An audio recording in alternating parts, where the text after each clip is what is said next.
화를 내면 하수, 화가 났다고 말하면 고수. D기업의 S상무는 전무 승진을 앞두고 있지만 불같은 성격 때문에 수년째 고배를 마시고 있다. 사실 S상무는 내성적이고 인내심이 많은 사람이다. 다혈질도 아닌데 왜 그렇게 화가 많은지 스스로도 이해가 안 가고 답답한 심정이다. 평소 그는 대화할 때마다 온몸이 돌덩이 같은 느낌이 들 정도로 경직되는 것을 느낀다. 얼굴에도 심각한 기운이 감돌곤 한다. 항상 꾹꾹 참는 것을 미덕으로 알고 웬만하면 참는다. 그런 그가 임원 코칭을 받게 되었다. 지금 기분이 어떤가요? 코치가 물었다. 그는 갑자기 기분을 물으니 답하기 어렵다라며 답을 피했다. 코치가 다시 물었다. 최근 2주 사이에 가장 많이 느꼈던 감정은 어떤 것인가요? 그 질문에 그는 지난 2주간 자신이 무척 화가 났었다는 사실을 떠올렸다. 처음에는 참았는데 결국 참고 참다가 폭발한 사건이었다. 팀원들이 시키는 일만 하거나 그 시키는 일도 제대로 못하는 상황이 계속 발생했는데 한두 번 참다가 자신도 모르게 화가 치밀어 올라 사무실이 떠나갈 정도로 크게 화를 낸 것이다. 1년에 몇 차례 이런 일이 있었다. 화를 내면 하수이고 화가 났다고 말하면 고수라는 말이 있다. S상무는 처음에는 화를 내는 것과 화를 말로 표현하는 것이 무슨 차이가 있는 줄 몰랐다.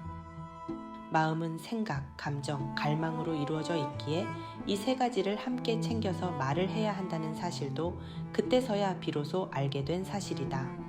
감정만 표출하면 마음을 온전히 전할 수 없고 감정을 표현하게 되면 그 다음 자연스럽게 어떤 사건이나 생각 때문에 그런 것인지 또 자신이 원하는 것은 무엇인지를 이야기할 수밖에 없다는 것도 새롭게 알게 되었다. 스스로 돌아보니 맞는 말이다. 그동안 불같이 화를 낸 상황들을 반추해보니 처음에 한두 번은 화가 나도 참고 인내하며 피드백을 해주었다. 세 번째까지도 참았다. 그런데 네 번째, 다섯 번째 계속 반복되는 상황이 오면 그동안 참았던 화가 지뢰처럼 폭발하는 패턴을 반복하고 있었던 것이다. 상황에 따른 마음 알아차림 대화. S상무는 코치의 도움을 받아 조심스럽게 마음을 담아서 표현하는 것을 시도해 보았다. 사실 감정을 이야기하는 것은 정말 어렵고 어색했다. 더군다나 감정 언어가 어떤 것이 있는지도 전혀 알 수 없었다. 감정 언어 목록을 코치에게 받아 읽어보기도 했다. 내심 효과가 있을까 하는 의구심도 들었지만 일단 화를 내지 않는 임원이 되기 위해 지푸라기라도 잡는 심정으로 연습을 더해갔다. 다음은 S상무가 상황에 따라 마음을 담아 대화한 내용이다. 1. 업무 피드백. 김 부장, 내가 지난번에 피드백한 내용과 다른 방향으로 보고서를 작성했네요. 아쉽고 안타깝습니다. 다시 한번 말씀드립니다. 유관부서 간의 첨예한 의견 대립이 이슈입니다. 우리 팀의 입장을 A 방향으로 분명하게 정리해 주세요. 2. 회의 피드백. 지금 나는 매우 당황스럽고 화가 납니다. 왜냐하면 보고서 가이드라인을 주었는데도 팀원들이 자꾸 엉뚱한 결과물을 가져오니 말이죠. 내가 원하는 것은 팀원들이 주인의식을 갖고 제대로 일해 주었으면 하는 것이다. 3. 아들과의 대화. 아들, 아빠가 너랑 대화하려고 몇 번이고 시간을 물어봤는데 너는 항상 피하는 모습을 보였다. 그런 내 모습을 보니 섭섭하기도 하고 화가 나려고도 한다. 아들이 아빠의 마음도 좀 헤아려 주었으면 좋겠다. S상무는 직장과 가정에서 마음을 담아 말하는 과정에서 예전과 다른 성찰을 하게 되었다. 리더십 교육을 받고 뭘 실행해도 구성원들은 잠시 놀랄 뿐 그들의 변화까지 감지한 경우는 거의 없었다.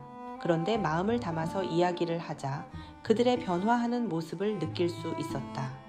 그것이 매우 고무적이었다. 예전에는 무조건 그 상황을 모면하기 위해 면피성 행동을 했지만 이제는 의견을 조금씩 내놓는 것을 보니 그동안 자신이 팀원들을 너무 몰아붙였다는 반성도 들었다. 전혀 대화가 되지 않던 아들과도 아빠가 먼저 자신의 감정과 갈망을 이야기하니 조금씩 마음의 문이 열리고 있음을 알게 되었다. 무엇보다 의미 있는 것은 그냥 참을 때와 다르게 자신의 감정을 순간순간 이야기하니 마음도 점차 평안해지는 것을 느꼈다. 이후 S상무는 자신의 감정을 의도적으로 알아차리고 그 감정과 연결된 생각과 갈망을 찾으면서 스스로의 마음을 알아차림하고 있다. 무엇보다 말로 그 마음을 표현해보는 연습을 계속하면서 격하게 분노하는 행동은 차츰 줄어들게 되었다.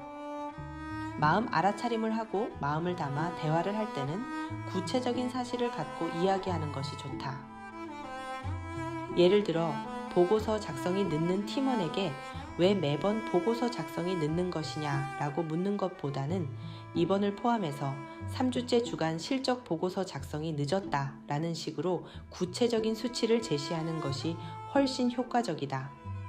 어떤 사건으로 인한 생각은 최대한 간결하고 구체적으로 전달하고 현재 느끼는 감정과 앞으로 원하는 갈망도 분명하고 간결하게 말해야 상대에게 그 마음이 더 잘 전달된다.